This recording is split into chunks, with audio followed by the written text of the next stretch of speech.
오늘도 하나님 말씀을 듣고 깨닫고 그대로 살기를 소망하는 우리의 삶 속에 하나님의 크신 은혜와 능력의 역사가 이루어질 줄로 믿습니다. 히틀러에게 저항을 하다가 순교를 당한 본 해퍼 목사님이 있습니다. 그분이 많은 그 가운데 값싼 은혜라고 하는 이야기를 한 적이 있습니다.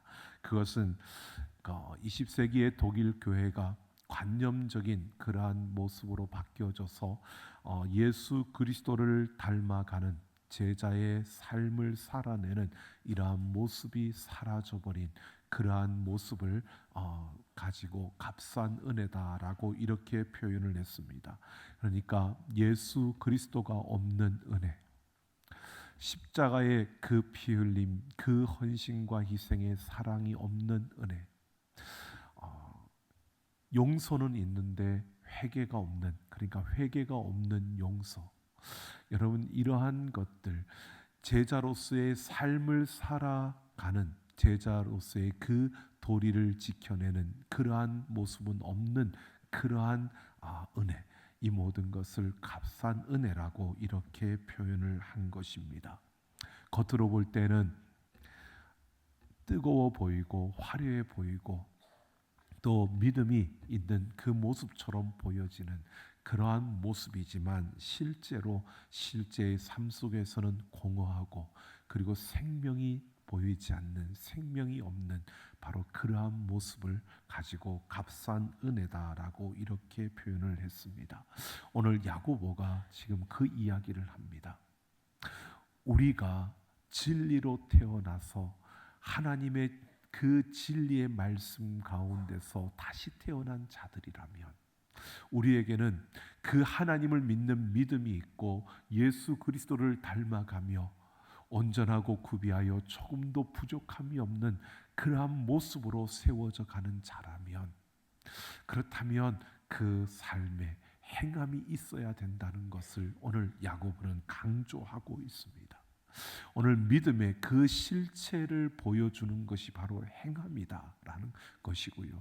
그렇게 말하고 있는 오늘 이 말씀을 우리가 함께 살펴보면서 믿음의 실체를 보여주기 위해서 우리에게 요구되어지는 순종의 삶이 무엇이고 또 오늘 우리가 이 세대 속에서 그 순종의 삶을 살아가려면 오늘 우리는 어떻게 해야 될 것인가 라는 것을 함께 생각해 보려고 합니다.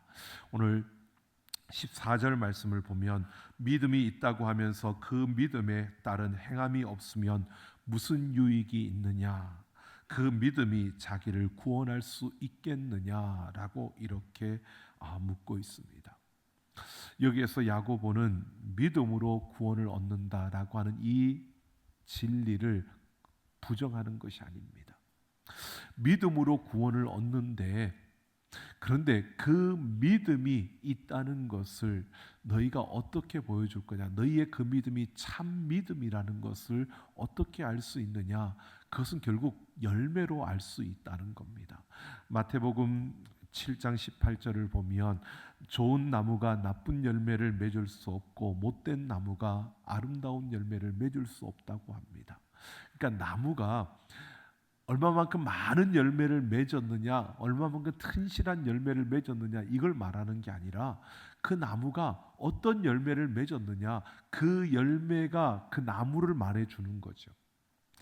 비슷하게 보이는 사과나무와 배나무가 비슷하게 보인다고 합니다. 그런데 그 가운데 이게 사과나무일까 이게 배나무일까, 여러분 물론 그걸 잘 구분하는 사람들도 있을 겁니다. 그런데 그걸 잘 구분하지 못할 때는 열매를 보면 아는 겁니다. 사과나무에는 사과가 열리고 배나무에는 배가 열리는 겁니다. 그러니까 배가 열려 있으면 이건 배나무야 라고 말할 수 있는 거죠. 바로 우리의 믿음이 그렇다는 겁니다. 내가 믿음으로 구원을 받았다라고 했을 때 여러분 그 믿음이 우리의 열매로 보여진다는 겁니다. 우리의 믿음이 참 믿음이냐, 그러니까 믿음으로 구원받는다는 그 사실을 부정하는 게 아니라 우리가 믿는 그 믿음이 참 믿음이냐, 이것은 행함을 통해서 그 열매를 통해서 우리가 알 수 있다는 것입니다. 여러분 생각해 보면 우리가 열매가 없는데 나는 믿음으로 구원받았다, 근데 그 삶에 아무런 열매가 없다. 그렇다면 그 믿음은 참 믿음이라고 말할 수 없다는 겁니다. 내가 믿음이 있다면 그 믿음은 삶으로 드러나는 겁니다.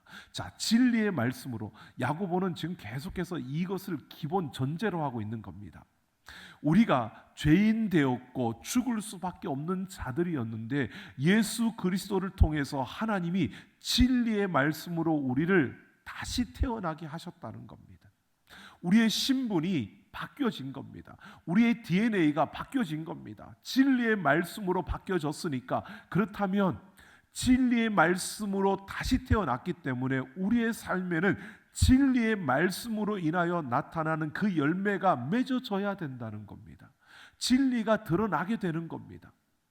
이 열매가 있어야 내 믿음이 나를 구원하는 것 맞다. 나는 이 믿음이 참 믿음, 구원을 얻는 믿음이다라고 말할 수 있다는 겁니다. 자, 우리가 예수 그리스도를 믿음으로 하나님을 예배하기 위해서 이 자리에 나왔습니다. 여러분, 우리 모두가 다 믿음을 가진 자들입니다. 그런데 그 믿음이 참 진짜 믿음이냐, 구원을 얻을 수 있는 믿음이냐라고 하는 것은 우리의 삶의 행위를 통해서, 그 행동을 통해서, 행함의 그 열매를 통해서 그 믿음을 알 수 있다는 것입니다. 그 행함, 그 열매가 없다면 우리의 믿음이 진짜인지 참인지 우리가 의심할 수밖에 없다는 것을 야고보가 말해주고 있는 겁니다. 자, 그러면서 야고보가 이제 구체적으로 이렇게 말합니다. 15절을 보면 만일 형제나 자매가 헐벗고 일용할 양식이 없는데 라고 합니다. 자, 여기에서 야고보가 형제나 자매가 라고 하는데, 여러분 일반적으로 표현은 그 당시의 시대적인 배경을 보면 형제라고 표현을 합니다. 그 안에 모두가 포함되는 겁니다. 그런데 여기에서 야고보가 자매라고 하는 단어를 포함시켰습니다. 근데 이 시대적인 상황을 생각하면 이 자매는, 우리는 형제나 자매가 당연한데 그 시대적인 상황을 보면 이 자매라는 단어를 사용할 필요가 없었고, 이 자매라는 단어를 사용한 것은 야고보가 의도적으로 자매라는 단어를 사용하고 있다는 겁니다. 왜냐하면 그 로마 제국 아래에서, 그 시대에서는 이 히브리 사람들의 어떤 사고, 가부장적인 그런 사회, 그러한 문화 속에서는 그 당시는 여자와 아이들은 인원수를 헤아릴 때 포함시키지 않았습니다. 인원수를 헤아릴 때, 여러분 출애굽할 때 보십시오. 인원수를 헤아릴 때 여자와 아이들은 포함시키지 않고 남자들만 수를 헤아렸습니다. 그것은 죄송하지만 사람으로 취급을 안 한다는 겁니다. 그렇게 여기지 않았다는 겁니다. 그런데 지금 야고보가 자매라고 하는 이 단어를 여기에 쓰고 있는 겁니다. 이것은 지금 야고보가 이런 사실을 이야기하고 있는 겁니다. 지금 그 당시에 로마 제국의 그 아래에 있을 때는 여러분 기독교인, 그리스도인이라는 것만으로도 그 제도적으로나 또는 시스템적인 그러한 핍박이 가해지던 그런 시대입니다. 어려움을 겪던 시대입니다. 힘겨운 삶을 살아야 되는 때였습니다. 그런데 여러분 일반 그리스도인도 그런데 여자로서 그 그리스도인이 되어졌을 때는 더한 고통과 아픔이 있는 겁니다. 시대적으로 그만큼 천대받는 그러한 그 사람 취급을 하지 않는 이런 계층으로 보았던 그 자매를 이야기하는 것은요, 바로 생활의 어떤 어려움 정도가 아니라 생존의 위협과 어려움을 받는 그러한 존재를 말해주고 있는 겁니다. 그래서 형제나 자매라고 이렇게 말하는 것은 지금 그냥 없어서 못 먹어서 굶고 힘겨운 그런 삶을 사는 그 정도, 그걸 뿐만 아니라 그보다 더 나아가서 생존의 위협을 느낄 만큼 생존의 그 자리가 왔다 갔다 하는, 그러니까 살고 죽는 이러한 위기에 있는, 그러한 처지에 있는 그러한 존재를 포함하고 있는 이러한 모습을 보여주고 있는 겁니다. 자, 이들이 헐벗었다라고 합니다.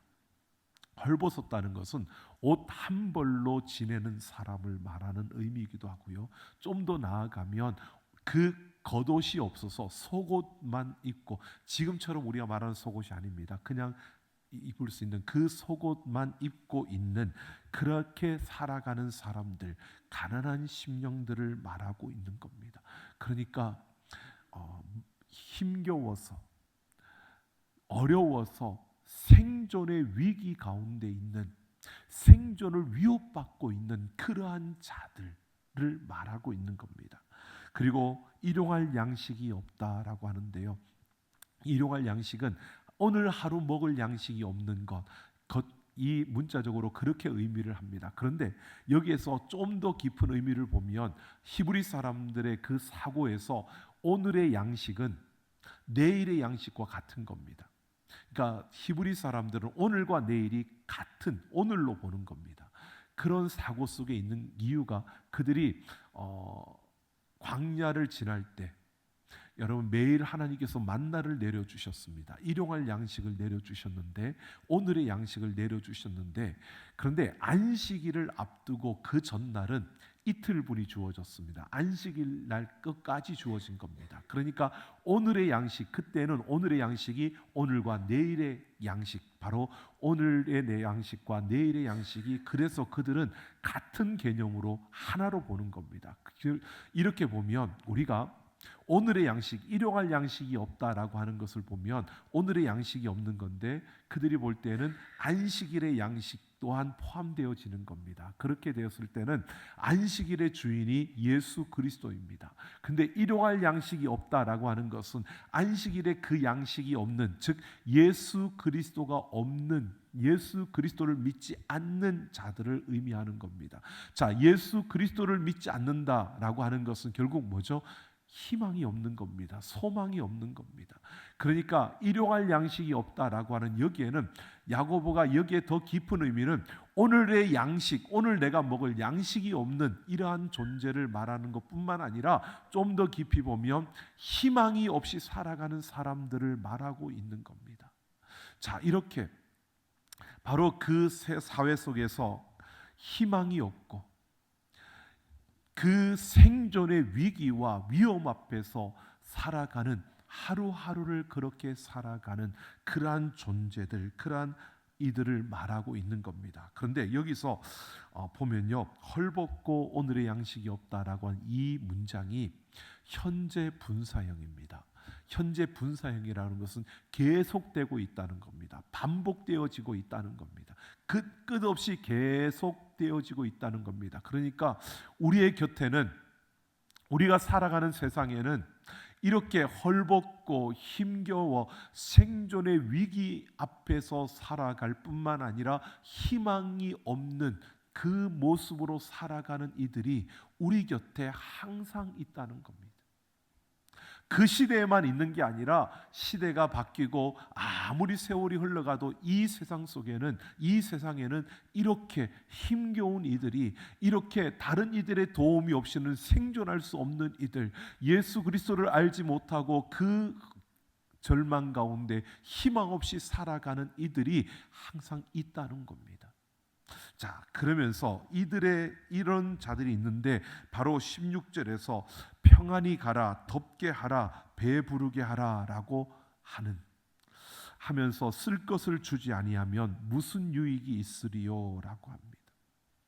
자, 이렇게 생존의 위기와 희망이 없이, 그리고 하루하루 살아가기가 힘겨운 그러한 이들이 우리 곁에 항상 있는데, 그들에게 평안히 가라, 덥게 하라, 배부르게 하라, 이렇게 하는 것이 무슨 유익이 있느냐? 여러분, 이 말을 우리가 보면 평안히 가라라고 하는 것은요, 이런 의미가 있는 겁니다. 너희가 평안히 가라, 이 말은 여기에 여기까지다라고 하는 의미가 있습니다.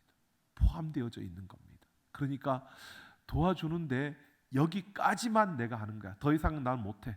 여기까지야. 이곳까지가 끝이야 라고 하는, 끝내는 마침표를 찍는 것을 말하고 있는 겁니다. 선을 긋는 거죠. 여기까지야 라고 말하면서 그들이 덥게 하라, 배부르게 하라 라고 한다는 것은요, 그들에게 무엇이 필요한지를 안다는 겁니다. 그들에게 필요가 뭔지를 아는데 그 필요를 채워주지 않고 여기까지 하고 손을 딱 그어 부리는 걷는 것을 말하고 있는 겁니다. 지금 우리의 곁에 생존의 위기와 또 희망 없이 살아가는, 또 그렇게 힘겨운 하루하루를 살아가는 이들이 우리 곁에 있는데, 그들을 향해서 그들에게 필요한 것이 무엇인지를 알고 그들에게 무엇이 있어야 되는지를 알면서도 그것을 도와주지 않고 여기까지야 라고 딱 선을 긋는 이러한 모습을 해서는 안 된다는 겁니다. 이것은 유익함이 없다는 겁니다.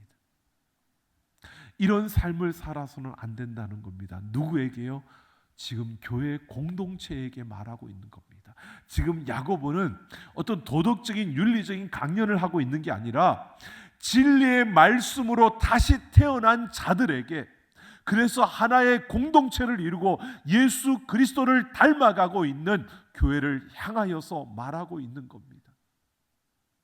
우리가 이 세상 속에 함께 더불어 살아가는 그 세상 속에서 예수 그리스도가 없어서 희망 없이 살아가는 사람들이 있고, 생존의 그 위기 앞에서 살아가는 그러한 어려운 이들이 있고, 오늘의 양식을 구하며 살아가는 이들이 있는데, 그들에게 무엇이 필요한지 알면서도, 그들에게 무엇이 없는지 알면서도 내가 할 수 있는 건 여기까지야 라고 선을 긋고 살아가는 이런 삶을 살아서는 안 된다는 겁니다.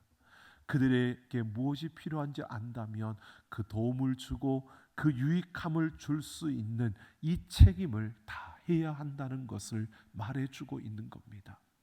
여러분, 야고보는 지금 나에게 믿음이 있다면, 우리가 진리의 말씀으로 태어난 자라면 바로 우리에게 주어진 이 세상에서의 삶에 우리는 이런 행함을 행하며 이런 삶을 살아가야 한다고 말해주고 있는 겁니다.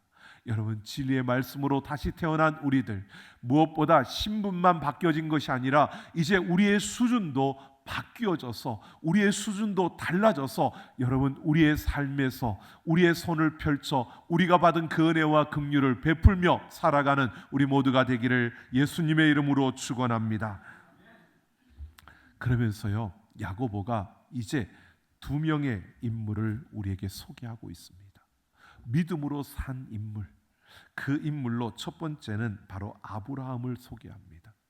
우리는 아브라함을 너무나 잘 알고 있죠. 믿음의 조상이라고 말합니다. 왜 아브라함이 믿음의 조상일까요? 그가 100세에 얻은 아들, 그 이삭을 하나님이 어느 날 그 하나님께서 그 아들을 제물로 바치라는 겁니다. 그런데 아브라함은요, 주저하지 않았습니다. 하나님의 말씀이 주어졌을 때 그 다음 이른 새벽에 그 아들을 데리고 종들과 함께 모리아 산으로 가는 겁니다. 하나님이 지시하신 그곳에 가서 그 아들을 하나님 앞에 제물로 드리려고, 하나님의 말씀에 순종하기 위해서 그 아들을 제단 위에 올려놓고 칼을 빼어 들었습니다. 그때 하나님께서 아브라함아 아브라함아 그를 부르시면서요, 그 순간을, 아브라함이 순종한 그 모습을 하나님이 의로 여기셨습니다. 이제야 내가 나를 믿는 것으로, 그렇게 하나님을 믿는 믿음으로 인정해 주었습니다. 아브라함이 믿음의 조상이 된 겁니다. 여러분, 하나님이 원하시는 그 믿음, 그래서 하나님께서요, 그냥 그 순종의 그 모습을, 그냥 믿음을 그냥 그렇게 말한 게 아니라 아브라함이 그 믿음을 보았습니다. 아브라함의 믿음을 하나님 보시고요, 너무 기쁘셨습니다. 그래서 하나님의 벗이라고 아브라함을 칭한 겁니다. 여러분, 하나님이 아브라함을 하나님의 벗 친구의 그 자리에 둔 것은요, 하나님이 그만큼 기뻐하신다는 겁니다. 여러분, 생각해 보십시오. 하나님께서 아브라함을 기뻐하심으로 아브라함에게 모든 것을 내어주십니다. 친구의 자리. 여러분, 그만큼 한번 생각해 보면, 우리가 친구가 내 마음에 기쁨을 주고 좋은 친구, 내가 막 기뻐하는 친구면 내 것 아낌없이 내어주잖아요. 아닌가요? 아낌없이 내어줄 수 있습니다.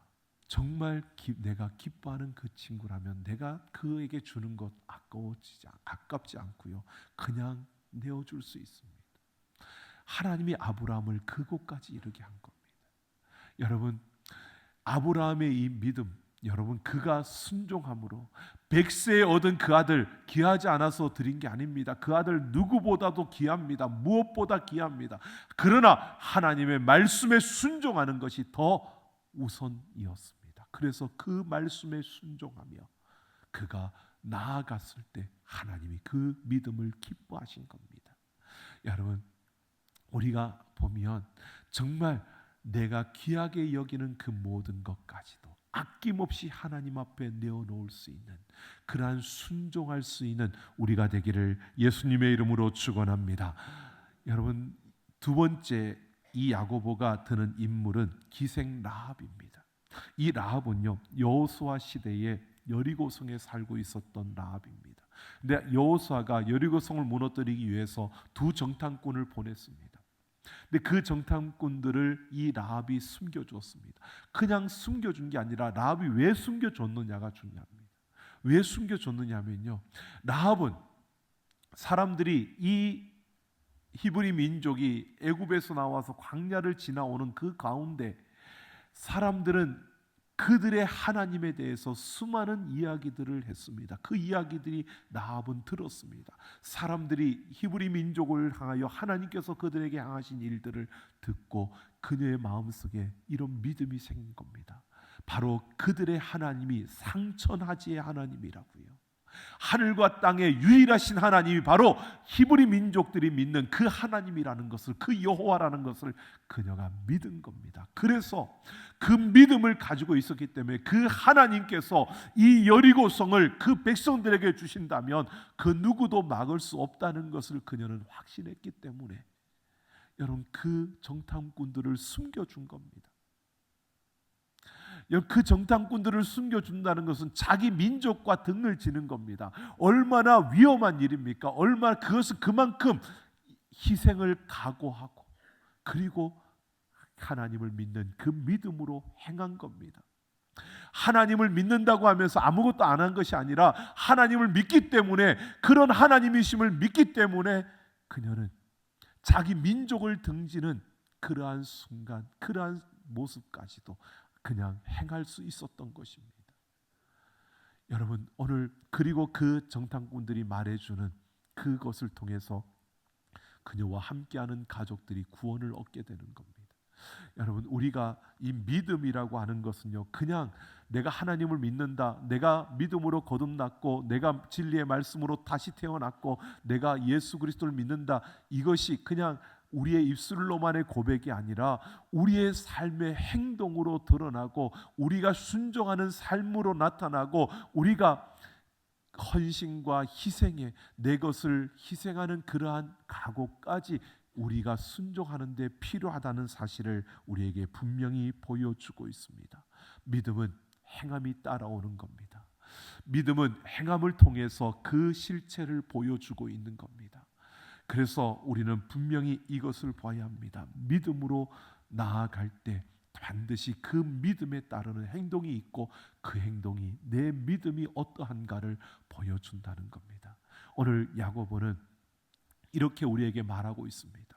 진리의 말씀으로 다시 태어난 너희에게, 진리의 말씀에 그 너희의 DNA가 되었으니까 이제 그 바뀌어진 신분에 따라 그 진리의 말씀에서 너희에게 나타나는 그 삶의 열매를 맺으면서 나아가는, 그래서 믿음이 있다면 삶에서 하나님의 말씀에 순종함으로 행하는 자들이 되라고 우리에게 말해주고 있는 겁니다. 여러분, 우리의 모든 걸음 속에서 우리에게 믿음이 있음을, 아니 나의 믿음이 참 믿음이라는 것을 우리의 행동으로 우리의 삶에서 보여주며 살아갈 수 있는 우리가 되기를 예수님의 이름으로 축원합니다. 마태복음 9장에 보면 4명의 친구들이 한 명의 그 중풍병자를 데리고 예수님께로 나오는 장면이 나옵니다. 예수님은 그들의 믿음을 보시고 그 중풍병자에게 소자야 안심하라고 내 죄 사함이 받았느니라 라고 합니다. 여러분, 그리고 그 순간에 함께 그 많이 모였던 사람들 가운데 서기관들이 죄 사함을 선포할 수 있는 이는, 죄를 사할 수 있는 하나님밖에 없는데 저가 하나님을 대신해서 저렇게 말한다고 저는 지금 신성을 모독하는 거라고 생각합니다. 그때 예수님이 그 생각을 아시고요, 그에게 그렇게 말하고 있습니다. 내가 들고 누웠던, 같이 누워서 들고 친구들이 들어왔던 그것을 가지고 집으로 가라고, 내 침상을 가지고 집으로 가라고 명령하십니다. 그때 그는 일어나서 자기의 침상을 들고 갑니다. 여러분, 근데 이 똑같은 이야기를 마가복음 2장에 보면, 여러분, 사람들이 너무 많아서 그 친구를 예수님 앞에 데려가기 위해서 여러분 이 4명의 친구들이 어떻게 했는 줄 아십니까? 지붕을 뜯은 겁니다. 여러분, 우리가 병자가 제사함 받고 고침을 받은 것, 이게 중요한 건데, 그보다 더 중요한 것은 그러한 열매가 맺을 수 있었던 것, 그런 역사가 일어날 수 있었던 것은 4명의 친구들이요, 그 중풍병자를 데리고 예수님께로 왔다는 겁니다. 여러분, 그냥 온 게 아닙니다. 그 올 수 있었던 것은 믿음이 있기 때문에 가능한 겁니다. 지금 저 예수님께 우리 친구, 이 중풍병자인 친구를 데리고 가면 제가 고침을 받을 수 있다는 믿음이 있기 때문에 그 친구를 데리고 4명이 그 믿음을 가지고 나온 겁니다. 사람들이 많아서 예수님께 갈 수 없으니까 지붕 위로 올라가서 지붕을 뜯고 그렇게 해서라도 이 친구를 그 예수님 앞에 놓아야 그 친구가 나음을 입을 수 있다라고 생각하고 그 지붕을 뜯은 겁니다. 그 4명의 친구의 믿음을 보십시오. 그냥 믿은 것이 아니라 그 믿음을 행동으로 바꾸어서 그 행동으로 그들의 믿음이 참 믿음이라는 것을 보여준 것입니다. 그 열매가 바로 치유의 역사로 일어나게 된 것입니다. 여러분, 오늘 우리는 우리 한 걸음 한 걸음 속에서 이러한 우리의 걸음이 되어지기를 원합니다. 여러분, 우리의 믿음을 행함으로 보여줄 수 있는, 여러분, 이렇게 성경에 나오는 이야기들만 보면 어떤 거대한 특별한 일들을 행해야 될 것처럼 보이잖아요. 아니요. 여러분, 내가 진리의 말씀으로 태어났다면 우리의 일상의 삶 속에서, 여러분 걸어가는 그 걸음 속에서 예수 그리스도와 함께 살아가는 우리가 되기를 소망합니다. 함께 살아가면 되는 겁니다. 함께 산다는 것은 나와 동행하는 겁니다. 여러분, 우리가 예수 그리스도를 믿을 때 예수님은 우리와 함께 하십니다. 우리가 어디에 있든지 함께 하시는 줄로 믿습니다. 그러면 이렇게 보십시오. 나와 함께하는 예수, 나와 함께 하시는 그 하나님을 여러분 하루 종일 살면서 그 하나님을 외롭게 만들지 마시고요, 그 하나님과 함께 살아가십시오. 근데 어떤 때는 하나님을 외롭게 만들 때가 참 많은 것 같아요. 여러분, 혹시 이런 생각해 보셨나요? 이런 한번 생각해 보세요. 나하고 친한 친구하고 내가 길을 같이 걸어가요. 하루를 같이 살아요. 꼭 붙어 있어요. 그런데 그 친구가 하루 종일 말도 하지 않고 나를 내가 옆에 있는 거 보지도 않고 그냥 나를 그림자처럼, 아니 없는 투명 인간처럼 취급하고 살아가면 여러분 기분 어떨까요? 좋아요? 안 좋죠? 뭐 같죠? 기분이 별로 안 좋을 겁니다. 근데 여러분, 그 친구가 조금 화가 날 때도 나 이런데 이렇게 화가 나, 그리고 나한테 이야기를 해주고, 또 그 친구가 뭘 하다가 좋은 일이 있으면 좋은 것, 야 이거 진짜 좋다 그러고 나한테 이야기를 해주고, 또 나는 보지 못했는데 그 친구가 뭔가를 보고 또 신기한 걸 보고 나서 야 이것 봐 이거 신기한 게 있다 그리고 말해주면 그가 나를 인정하는 거잖아요. 내 옆에 있는 친구를 인정하고 그걸 이야기해 주잖아요. 그러면 어떨까요? 그 친구 기분이 좋죠. 같이 함께 기뻐할 수 있고 같이 함께 즐거워할 수 있고요. 여러분, 우리와 하나님이 함께 하시는데 그 하나님을 그냥 투명 인간, 투명 보이지 않는 그런 존재로 그냥 내 곁에 있는데 그냥 없는 존재처럼 취급하지 마시고요, 길을 걸으며 또는 때로는 우리가 멍하니 그냥 앉아있는 그 순간에도요, 그냥 앉아있는 것이 아니라 나와 함께 하시는 그 하나님과 나와 함께 하시는 그 예수님과 함께 이야기를 나누는 거죠. 내 기분도 이야기하고 내가 겪는 어려움도 이야기하고 내가 느끼는 그 부분도 이야기하고, 내가 생각할 수 있는 것들도 이야기하고, 내가 지금 뭘 해야 되는지 모르겠을 때 내가 어떤 걸 했으면 좋겠는지도 물어보고, 여러분 그렇게 하나님과 함께 동행하는 그 삶을 살아가기를 소망합니다. 이것이 믿음이 있다는 것을 보여주는 우리의 행동입니다.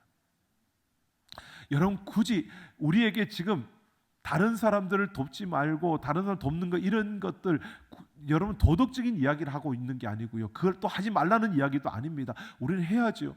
하나님 앞에서 함께하면서 우리 눈에 어려운 사람이 보여지면 내가 뭔가 저 사람에게 뭔가 필요한데 나한테 그걸 도와줄 수 있는 게 있다면 우리는 아낌없이 도와줄 수 있는 마음도 우리한테 주어질 겁니다. 아니 그런 마음이 주어지지 않을 때는 아마 우리 안에 욕심이 있어서 그럴 겁니다. 그때는 나와 함께하는 예수님께 물어보면 내 안에 있는 이 욕심을 내려놓고 내가 돕는다면 그게 하나님이 기뻐하시는 일일까요? 아닐까요? 묻고 그렇게 하루하루를 살아가는 것, 이게 여러분 믿음이 진리의 말씀으로 태어난 자의 모습이라는 겁니다. 우리의 삶의 순간순간마다 나와 함께 하시는 그 하나님과 동행하며 여러분 그 믿음으로 행하는, 순종하며 달려가는 우리 모두가 되기를 예수님의 이름으로 축원합니다. 흑인 최초로 노벨 평화상을 받은 분이 랄프 bunche라고 하는 분입니다. 정치인입니다. 근데 그는 12살에 부모님을 잃었습니다. 그리고 할머니 밑에서 자라기 시작했는데 그 할머니가 아주 독실한 크리스찬이었습니다. 그래서 그 할머니는 그 손주를 키우면서 하나님이 너와 항상 함께한다. 그러니까 주저하지 말라고. 어떤 일 앞에 서든지 이거 한번 시도해 볼까? 그런 생각하지 말고 너와 함께 하시는 그 하나님을 신뢰하고 그 하나님 옆에 기도하면서 무조건 나는 할 수 있다, 나는 한다, 그리고 도전하라는 것이었습니다. 그는 그렇게 배웠고 그렇게 생각하면서, 그래서 그 앞에서 언제나 어떤 문제가 그 앞에 주어지더라도 한번 해볼까 이런 생각은 하지 않았다는 겁니다.